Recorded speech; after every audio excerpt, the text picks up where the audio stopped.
之前年夜饭出现了糖网，很多朋友想要看是怎么制作的。今天刚好给家人做了糖醋排骨，顺便分享一下制作到摆盘的全过程，学会了过年过节可以露一手。这是买的300克肋排，我们加入1勺地瓜粉，来少量清水，我们给它抓揉个3分钟。如果排骨买回来你是提前2个小时泡出血水了，这一步你就不需要了哈，因为我们比较赶，就没有泡了，抓一抓可以吸附血水。然后我们再给它焯洗干净。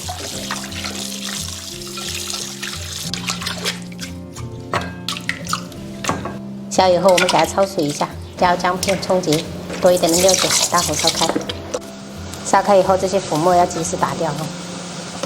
继续这样子开盖，给它煮个3分钟左右。焯好水以后，我们给它淘洗干净。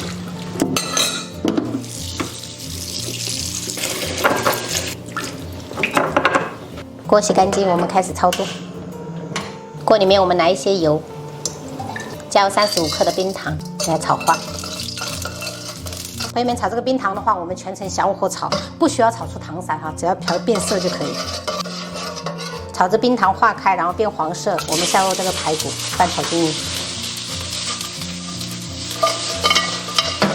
这一步主要就是让它初步上一个色哈，像这样全部裹满了。接着我们就可以下入八角、香叶，还有姜片跟这个葱节。翻炒的时候火不用开特别大哈，全程中小火炒。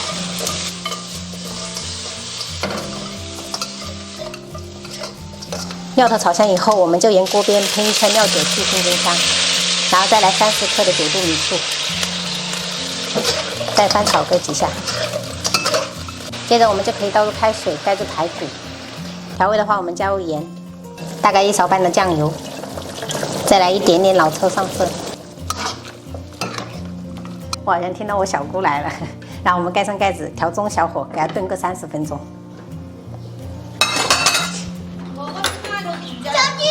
就跟啦，就跟啦。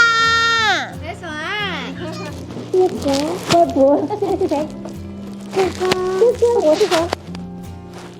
妈妈，真乖，真乖，宝贝。除非上面质量很好，但拿到手的话就觉得好像一般。好，我想会不会太大？好像也不会。哪里大呀？妹妹这么大了。我觉得妹妹穿这个颜色应该挺好看。这种绿色都会显白啊。那裤子要穿几张颜色？里面再穿一件短袖就可以穿这件。是。短袖。对啊。上次年夜饭那个装饰那个糖网，就很多朋友感兴趣，所以今天就给他演示一下。就是这个是气球，是耐高温的，可不是普通的气球哈，网上买一下就好了。就这样子。接着我们准备一个杯子给它固定住，像这样子。接着就是最重要的就是这一个爱素糖哈，它可不是普通的白砂糖，这种做出来它就会非常的透明，而且很好看。这个是网上买的，倒个50克左右就可以了。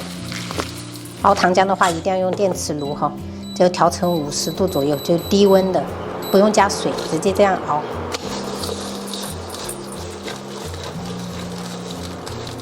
就是一直小火搅，就是一定要把它弄融化就可以了。可以看一下哈，全部都变成这种透明状，我们就关火，先给它冷却个大概20秒左右。降温的时候，我们就用汤匙这样子拉一下，像这样变得比较细的这种丝就可以了，这种粘稠度就好了。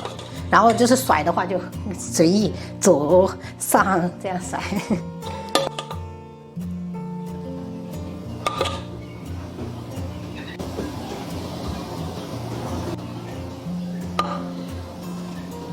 甩的差不多了，我们就用剪刀给它修剪一下。接着我们就可以拿起来，用这个刚才就是充气的那个针，给它放一下气，等下就好了。再把它放到盘子里面。因为这个糖网非常怕热，所以我们一定要放到冰箱给它冷藏起来。等下我们排骨炖好了再把它拿出来。案板上的这些糖，我们就用稍微热一点的水给它清洗。所以说，这种装饰品就是在特别重要的节日炫一下就好了，平时就没必要了哈。有弟弟就吃。啊，弟弟吃了没有？没有，我刚才要给他剥。哦，你给他剥呀，真好啊。你有吃吗？吃了。吃了哦，那这个给弟弟吃哈，真好。我们说谢谢不？有没有跟哥哥说谢谢？排骨我们已经炖好了，大火收汁，可以把这些香料这些夹起来很好。收的差不多了，我们沿锅边再来一点点米醋。这颜色真的是太香了，关火。最后我们撒上熟白芝麻点缀。等其他菜做好了，我们再把这个糖网放下来盖住，然后装饰一下花。今天中午给4个孩子做了一个花蛤蒸蛋，然后清炒了小白菜，包菜焖猪血，然后这个是糖醋排骨，简单装饰一下，还有白灼虾、清炖鸡汤。我们今天中午就这样吃。要吃吗？菜菜哦。大概你洗手了吗？开始吃饭呢？洗手啦。冰冰，冰冰，冰冰哈。哇，好吃了，老香了。哦，冰冰哦，讲。可以吃，他要吃，他要吃。还好糖醋排骨也会吃。香不香？我要吃皮吗？他老爱吃皮了，我还有很多皮了，我有个培，我有个排骨，排骨。你这个鸡肉先吃。哇，好吃哦。你个黑点味。不单呢，好吃。没有哪个小孩能拒绝得了糖醋排骨。别吃呀，哇，你敢拜佛应该的呀。感光。刚装。